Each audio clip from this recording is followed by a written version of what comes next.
is a time in your life when you really need to scream and yell and cry and all of those things. It's a release, and we have so much energy that we hold on to. Get rid of it. Have a ball. And you feel so good. I used to be naughty. The film went through many different incarnations. Like, there were times when we had like a cast of 90, like so many people we interviewed, but actually in the end there was just, we picked the girls whose stories felt like the strongest to us. All four of those girls face very many different challenges in their lives, you know, culture, faith, all of sexuality, but at the same time they also are battling with being a feminist, not being a feminist. They're battling with many different things, I think. And all four of these girls also have similarities. Like, all of them have battles with their parents, maybe all teenagers do. And all of them have other things. They all have memory boxes. They all have the same, we loved them, basically.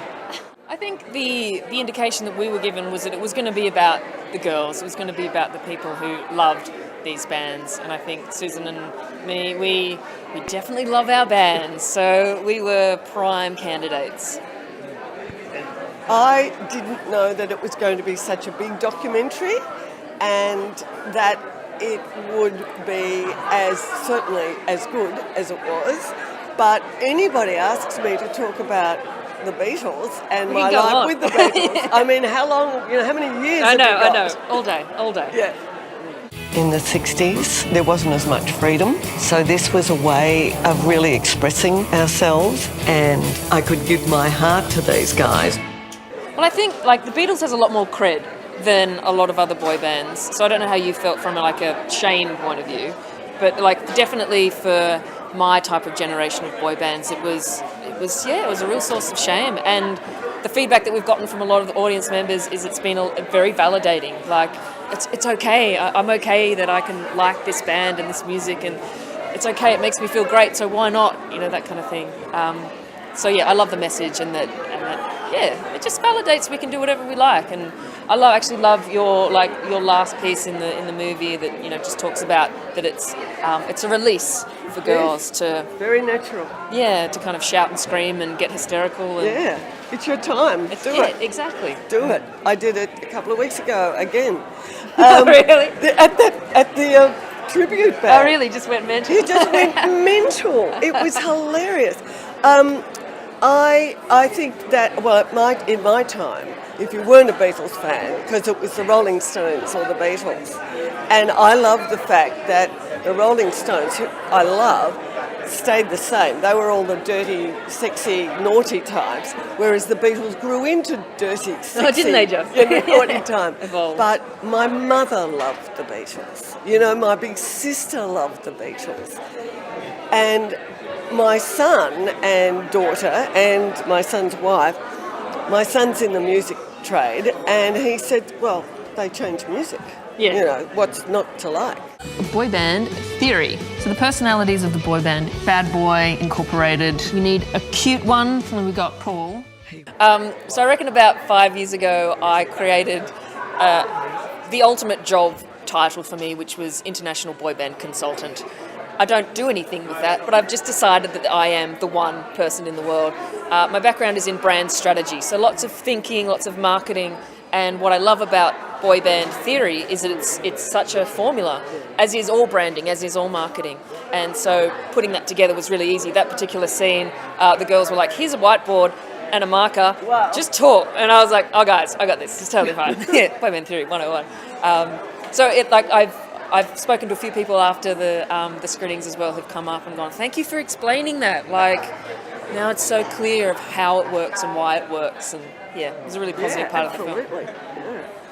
And you went to Hot Docs to see the film. What was the reaction there? I mean, it's not an Australian audience. Yeah, again, because it's so universal. We had people coming up to us after the screening saying, I'm One Direction, and that's the thing, they'd say, I'm One Direction, I'm the Beatles, and you own it. You own it, you're a part of me, and the music is universal, so it was very, very well received, and Canadians, they loved us. We come in with an accent, and they're like, We love you. Thanks for coming over. It's great. As you can see, watching the film, it's really got a fan-made feel to it, and that's what we wanted it to have. Fans who contributed to the Kickstarter or helped out during the years connections we built on social media all help contribute photos and stories, and we have had so many different stories come up, and not just fans of boy bands. I met a Morrissey fan the other day, and they're going through a rough time at the moment. Everyone's got their story of something. Yeah. And so what do you hope general audiences get from this when the film's out there? I think validation. Validation, Yeah, definitely validation. But also, have fun, enjoy it. It's a joyous piece. It is a joyous piece. And everyone will recognise each other I think that and themselves. for me, that was really evident at the party last night. So there was like our part of the party, which was karaoke boy band, and then there was like the VIP section, which is like the normal kind of film festival stuff. I went over to the VIP section, and they're all like trying to be cool and be awesome and have a really quiet drink. While on this side, we're like, you're doing Backstreet Boys dance moves. I'm like, come and join us on this side, guys. Like, this is live over here. Yeah, that was great. Really awesome. Originally, it was going to be much more of a montage film. We did have, even interviewed experts and songwriters and psychologists, and lots of fans. But in the end, just letting these amazing women tell their stories, become their own experts, analyse themselves, felt much stronger and a more accurate reflection of what it really is to be a boy band fan, because you're battling with so many different things in life outside of that. Yeah.